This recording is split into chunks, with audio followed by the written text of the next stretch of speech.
kasih Ibu Moderator, Ibu Edan yang sudah memberikan kesempatan pada saya. Ibu-ibu, sebenarnya saya itu tidak asing di Salatiga. Karena saya orang Salatiga, saya masuk di Salatiga pada tahun 1981. Dan pada tahun 2000, mulai dari 2000 itu saya mulai untuk membuat tempe, tetapi bukan tempe yang biasa, yaitu tempe dengan inovasi bahan tambahan yang menambahkan nilai gizi pada tempe tersebut. Jadi pada kesempatan ini saya akan berikan contoh beberapa saja, karena banyak yang sudah kita lakukan.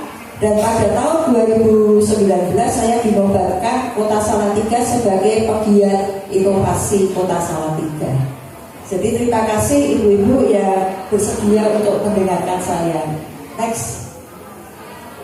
Jadi saya kira kita semua sudah tahu ya, apa itu pangan sehat. Jadi pangan sehat itu adalah adanya keseimbangan gizi yang ada pada pangan itu. Yaitu untuk makromolekulnya itu kan ada protein, ada karbohidrat, ada lemak. Itu harusnya ada keseimbangan. Dan untuk pangan sehat yang pada saat ini diletakkan di dalam koridor program MBG itu seharusnya adalah tinggi protein, karena ini untuk berkebutuhan khusus. Jadi bukan tinggi karbohidrat, tinggi protein. Next ya. Dan pangan sehat ini kalau kita amati, saya mengkhususkan diri yaitu untuk menanamkan ke anak-anak muda yaitu tentang protein nabati. Kemudian setelah saya membuat tempe itu, saya berpikir proteinnya kok kurang lengkap ya, karena kalau kurang lengkap juga kurang baik gitu ya. Kemudian saya membuatlah tempe ikan. Jadi tempe kedelai yang ditambahkan ikan. Dan ini sudah mendapatkan paten pada tahun 2014. Ya, sudah dipatenkan. Kemudian saya eksplor lagi pada saat ini membuat aneka macam tempe yang inovasi. Dan kemudian pada tahun 2023 karena saya pindah ke Universitas Karangturi, kemudian di Universitas Karangturi dibangunlah laboratorium inovasi tempe yang ada di sana. Sehingga kalau ibu-ibu berkenan untuk mungkin rombongan ke sana, sangat boleh, welcome ya untuk itu. Ya, next. Jadi saya kira dalam kehidupan sehari-hari kita itu selalu mungkin di meja makan itu ada tempe ya.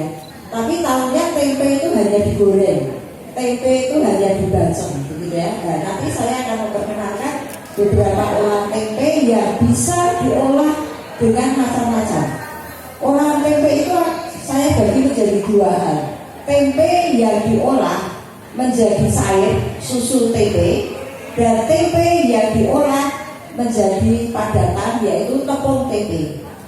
Susu tempe itu bisa kemudian dibuat beraneka ragam minuman.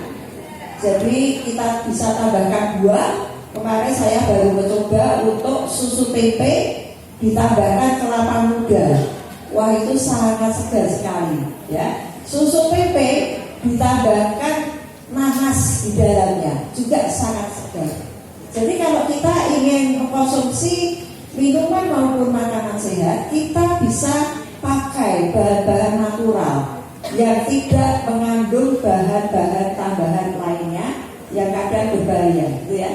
Kemudian kalau tempe ini kita buat padat, jadilah tepung tempe. Nah, tepung tempe ini bisa macam-macam sekali. Jadi salah satunya tadi di dalam contoh bisa dibuat semolan, bisa dibuat bakso, bisa dibuat nugget, macam-macam ya. Jadi proteinnya cukup tinggi.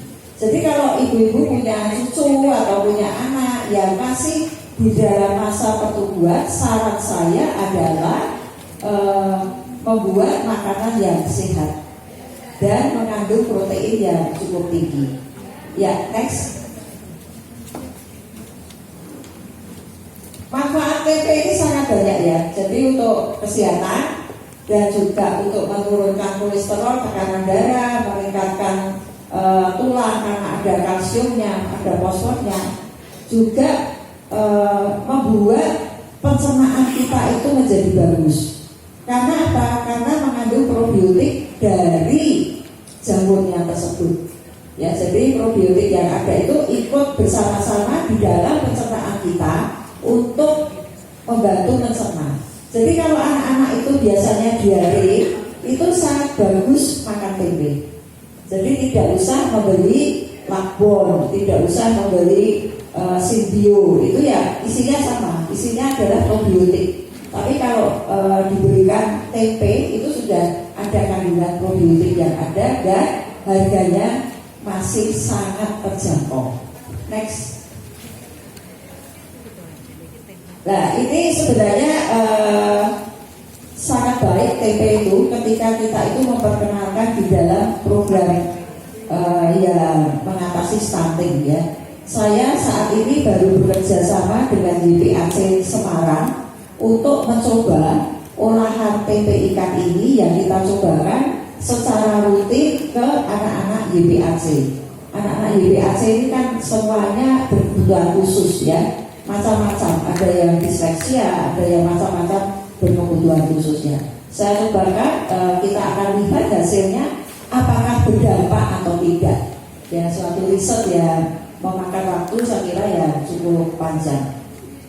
Nah, ini adalah saya perkenalkan yang kami sudah buat yaitu tempe ikan.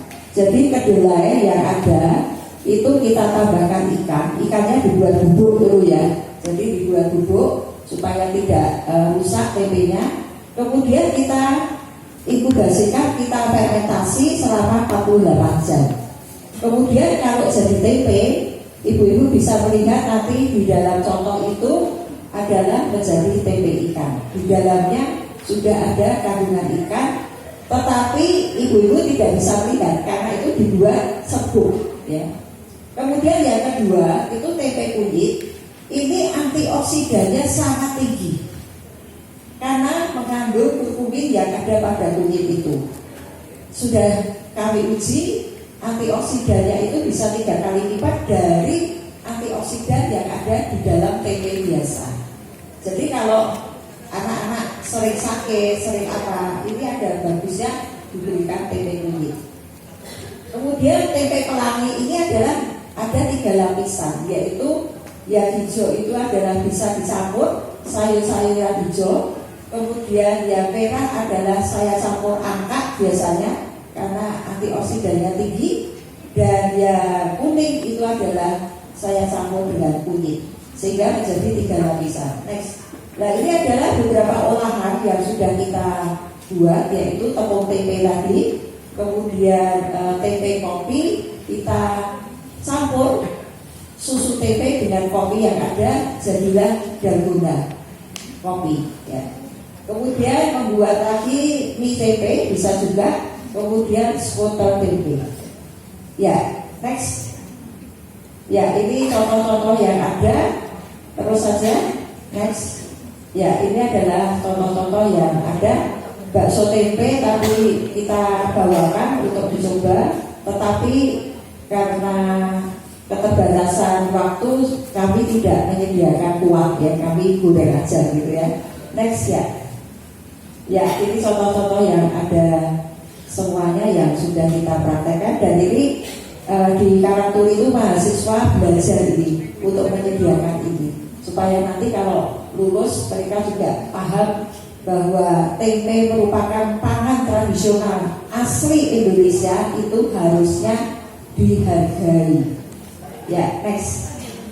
Ya, begitu ibu-ibu semuanya. Dan kami memang di Semarang membuka pelatihan untuk membuat pangan-pangan olahan dari tempe. Terima kasih atas waktunya. Terima kasih untuk Lucy pemaparannya, menarik sekali ya Ibu ya. Tadi disampaikan Bu Lucy ada tempe ikan, bahkan beliau juga memiliki paten di tahun 2014 di Universitas Karangturi juga membuka laboratorium inovasi tempe.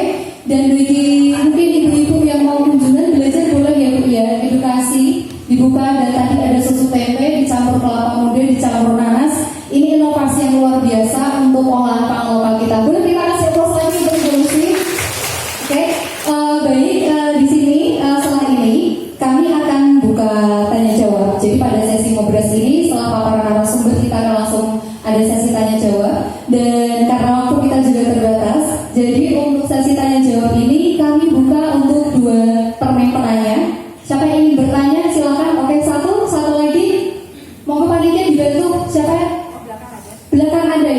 Oke, 2 orang ya. Mau untuk dibantu?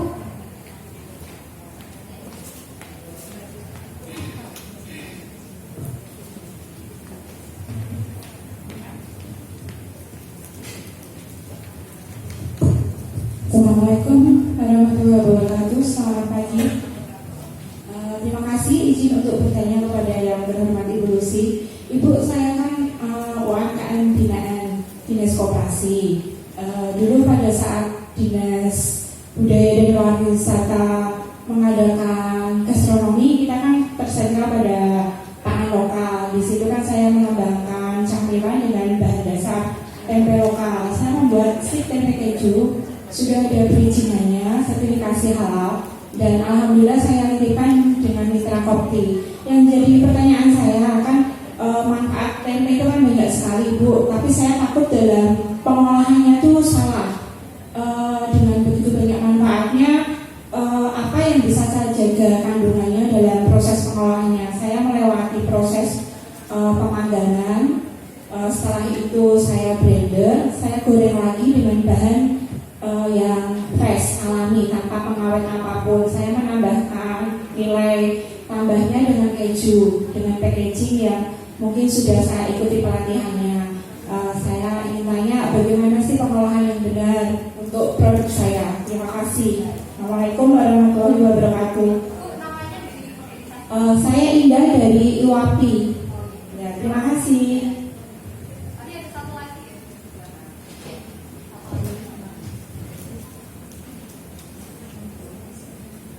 Baik, satu lagi mengenai saya. Terima kasih. Selamat pagi dan terima kasih Bu Lucy bisa ketemu di sini. Ada satu hal yang ingin saya tanyakan. Kebetulan memang juga suka main fermentasi. Masa kecil saya mungkin juga termasuk dari keluarga yang pengrajin tempe puluhan tahun gitu. Nah, dengan adanya inovasi pakan baru ini memberikan satu motivasi untuk bisa berkembang lanjut. Pertanyaan saya, ketika kita menambahkan sesuatu dari bahan-bahan organik seperti tadi ada beberapa rempah juga ya Bu, bagaimana kandungan gizi, kemudian dengan difermentasi itu apakah semakin tinggi atau mungkin bahkan kadang-kadang kan terjadi error ini ya karena faktor cuaca atau apa. Itu pertanyaan pertama. Yang kedua, Salatiga kan termasuk udara yang dingin gitu ya.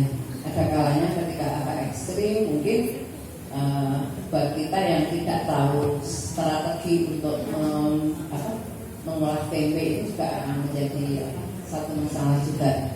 Nah, mungkin ada Bu sedikit gambaran solusi. Kalau kita mau ngolah seperti kita tambahkan mungkin tadi ada ikan, kemudian sekarang kan banyak juga ya kayak ubi-ubi yang mungkin sekarang dikembangkan. Mungkin yang zaman dulu ada gembili, ada apa gitu.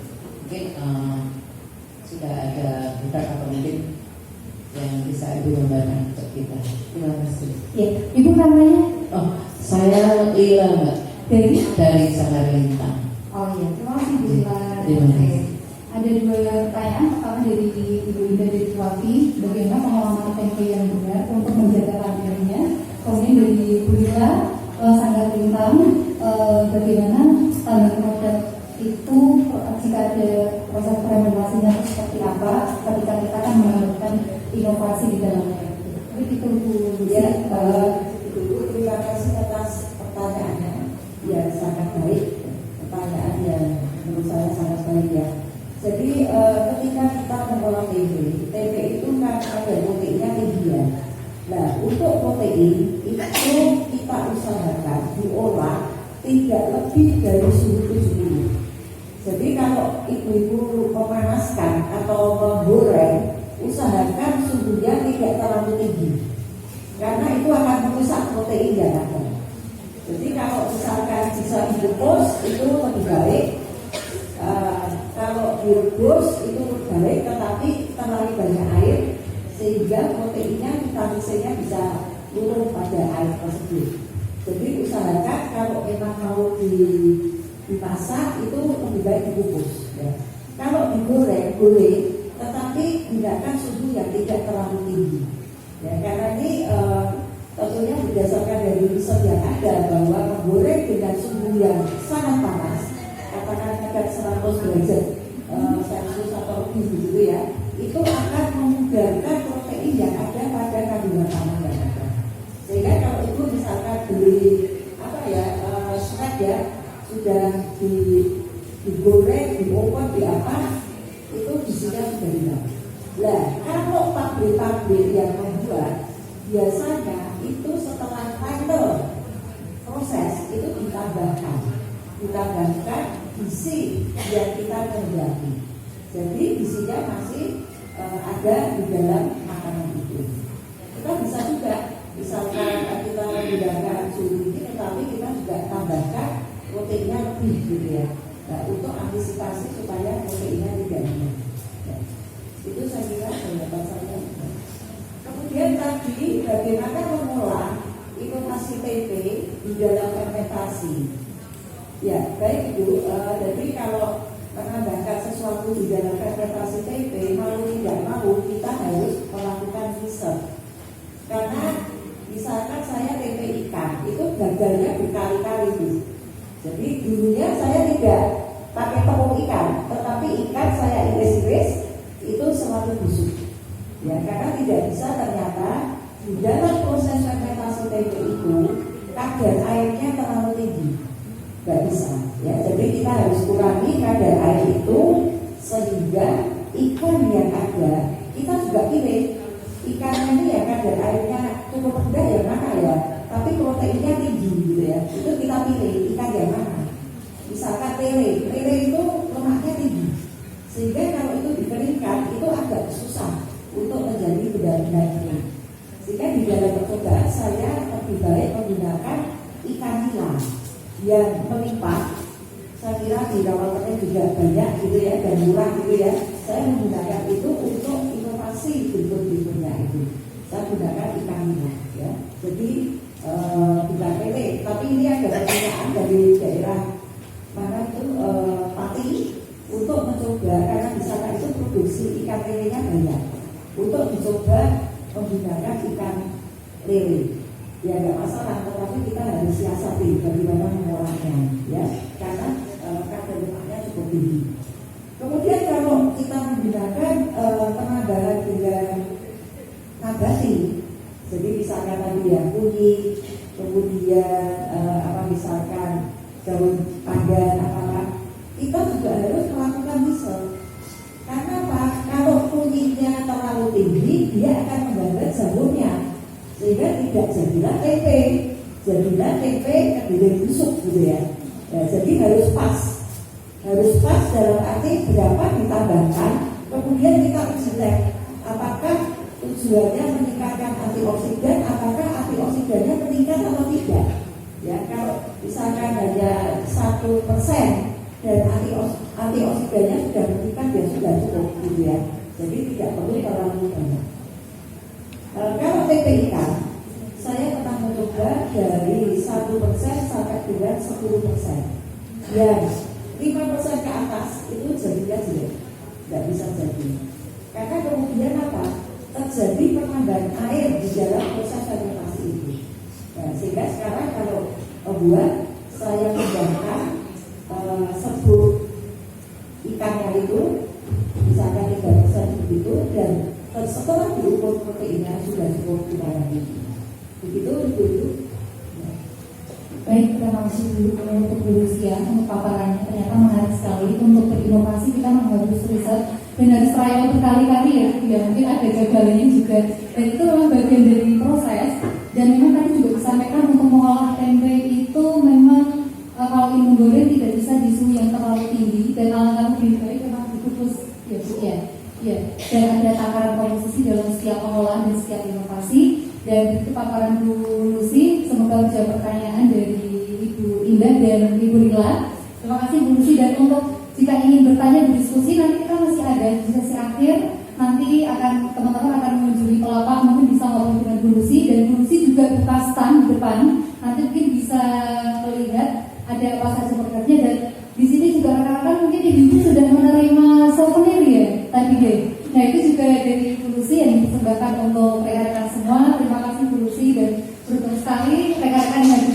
mendapat suaminya dari Universitas Padang